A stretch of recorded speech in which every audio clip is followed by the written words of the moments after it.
లక్నోలో మ్యాచ్ చూద్దామనుకుంటే మనకి కనిపించింది క్రికెట్ కాదు, కారు మబ్బులు, కమ్ముకున్న పొగలు. పొగదెబ్బకి సౌత్ ఆఫ్రికా వాళ్ల సిరీస్ గెలిచే ఆశలు ఆవిరైపోయాయి. ప్రస్తుతానికి మనం 2-1 లీడ్లో ఉన్నాం. ఇక మిగిలింది ఒకే ఒక మ్యాచ్. డిసెంబర్ 19న అహ్మదాబాద్లోని నరేంద్ర మోదీ స్టేడియంలో ఫైనల్ ఫైట్ జరగబోతోంది. ఈ మ్యాచ్ మనం గెలిస్తే 3-1 తేడాతో సిరీస్ మనదే. ఒకవేళ ఓడిపోతే 2-2తో డ్రా అవుతుంది. అంటే టెక్నికల్ గా కప్పు మన దగ్గరే ఉంటుంది, కానీ గెలిచి కప్పు తీసుకుంటే ఆ కిక్కు వేరే ఉంటది కదా. అందుకే ఈ మ్యాచ్ మనకి చాలా చాలా ఇంపార్టెంట్. సౌత్ ఆఫ్రికా వాళ్ళేమో పరువు కాపాడుకోవడానికి చూస్తున్నారు, మనోళ్ళేమో మ్యాచ్ గెలిచి సిరీస్ ఫినిష్ చేయాలని చూస్తున్నారు. ఇప్పుడు అందరి డౌట్ ఒకటే, లక్నోలో వచ్చినట్టు ఇక్కడ కూడా పొగ వస్తుందా అని. అహ్మదాబాద్లో మరీ లక్నో అంత ఘోరంగా ఉండకపోవచ్చు గానీ డిసెంబరు చలికాలం కాబట్టి సాయంత్రం అయ్యేసరికి మంచు మాత్రం ఖచ్చితంగా కురుస్తుంది. ఇక్కడ పిచ్చు మామూలుగా బ్యాటింగ్కి స్వర్గం. యావరేజ్ స్కోరు 170 నుండి 180 మధ్యలో ఉంటుంది. బౌండరీలు పెద్దవే కానీ బ్యాటర్లు కొడితే బాల్ స్టాండ్స్ లోనే పడుతుంది. ఈ పిచ్పై టాస్ గెలిస్తే కళ్ళు మూసుకుని మొదట బౌలింగ్ తీసుకోవడం ఉత్తమం. ఎందుకంటే సెకండ్ ఇన్నింగ్స్ లో మంచు వల్ల బౌలర్లు బాల్ పై గ్రిప్ సాధించడం కష్టం అవుతుంది.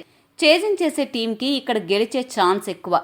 టీ20 గణాంకాల ప్రకారం మొదట బ్యాటింగ్ చేసిన జట్ల గెలుపు శాతం 37.5% ఉండగా రెండవసారి బ్యాటింగ్ చేసిన జట్ల గెలుపు శాతం 62.5%గా నమోదైంది. అంటే ఇక్కడ 10 మ్యాచ్లు జరిగితే అందులో 6 మ్యాచ్లు చేజింగ్ చేసిన వాళ్లే గెలిచారు. నరేంద్ర మోదీ స్టేడియంలో గత కొన్ని టీ20ల మ్యాచ్ల రికార్డులు చూస్తే ఒక దిమ్మ తిరిగే నిజం బయటపడింది. ఇక్కడ జరిగిన టీ20లలో ఫాస్ట్ బౌలర్లు 77.33% వికెట్లు పడగొట్టగా స్పిన్నర్లు 22.67% వికెట్లు మాత్రమే తీసుకున్నారు. సింపుల్ గా చెప్పాలంటే ఇక్కడ పడే ప్రతి 10 వికెట్లలో 8 వికెట్లు ఫాస్ట్ బౌలర్లే ఎగరేసుకుపోతున్నారు. స్పిన్నర్లకి మహా అయితే 2 వికెట్లు దక్కుతున్నాయి. దీన్ని బట్టే అర్థం చేసుకోవచ్చు ఇక్కడ బౌన్స్ ఎంతలా వర్కౌట్ అవుతుందో. ఇక ఈ చివరి టీ20 మ్యాచ్ కోసం ఇండియన్ టీంలో కొన్ని భారీ మార్పులు జరగబోతున్నాయి. వైస్ కెప్టెన్ శుభ్మన్ గిల్ గాయం వల్ల ఈ సిరీస్ నుండి తప్పుకున్నాడు.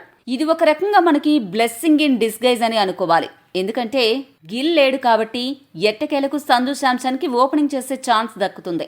అభిషేక్ శర్మ, సంజు శాంసన్ కలిసి ఇన్నింగ్స్ ప్రారంభిస్తే పవర్ ప్లేలో దీపావళి ముందే వచ్చినట్టుంటుంది. మరి ఈ అవకాశాన్ని సంజు ఏ మేరకు ఉపయోగించుకుంటాడో చూడాలి. ఇక ఆల్రౌండర్ అక్షర్ పటేల్ అనారోగ్యం కారణంగా సిరీస్ కు దూరమయ్యాడు. కానీ శుభవార్త ఏంటంటే జస్ప్రీత్ బుమ్రా తిరిగి వచ్చేశాడు.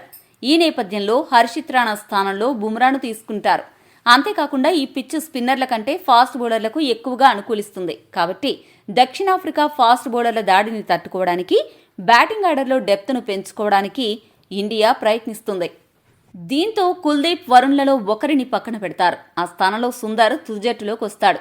ప్రస్తుతం ఉన్న పరిస్థితుల్లో 5వ టీ20లో కుల్దీప్కు రెస్ట్ ఇచ్చే అవకాశాలు ఎక్కువగా ఉన్నాయి.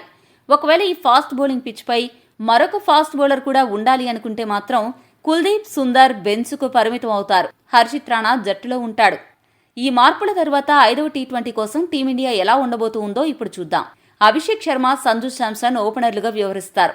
Tilak Varma, Suryakumar Yadav middle order batters గా బాధ్యత తీసుకుంటారు. ఫాస్ట్ బౌలింగ్ ఆల్రౌండర్లుగా హార్దిక్ పాండ్యా, శివన్ దుబే ఎంపికవుతారు. స్పిన్ ఆల్రౌండర్ వాషింగ్టన్ సుందర్ లేదా బౌలింగ్ ఆల్రౌండర్ హర్షిత్ రాణాలలో ఒకరికి అవకాశం దక్కుతుంది.